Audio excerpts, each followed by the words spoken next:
Corona মোকাবেলায় president Xi Jinping এর ভূমিকা সমালোচনাকারী চীনা ধনকুবের ওয়েন জিকিয়াংকে দুর্নীতির দায়ে 18 বছরের কারাদণ্ড দিয়েছে দেশটির একটি আদালত। 69 বছর বয়সী এই প্রভাবশালী আবাসন ব্যবসায়ীর সঙ্গে চীনের ঊর্ধ্বতন কর্মকর্তাদের ঘনিষ্ঠ সম্পর্ক ছিল।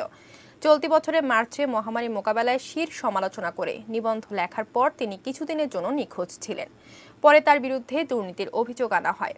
মঙ্গলবার বেইজিংয়ের একটি আদালত ওয়েনকে সরকারি তহবিলের $1,63,00,000 আত্মসাৎ, ঘুষ এবং ক্ষমতার অপব্যবহারের মাধ্যমে রাষ্ট্রনিয়ন্ত্রিত কোম্পানির $1,72,00,000 ক্ষতি সহ বেশ কয়েকটি অপরাধে দোষী সাব্যস্ত করে। ওয়েন একসময় ওই কোম্পানির প্রধান ছিলেন। সাম্প্রতিক বছরগুলোতে চীনের শাসক গোষ্ঠীর রাজনীতি নিয়ে সমালোচনা করে আসা ওয়েন তার স্পষ্ট ও সোজাসাপটা বক্তব্যের জন্য সামাজিক মাধ্যমে দ্য ক্যানন নামে পরিচিতি পেয়েছিলেন।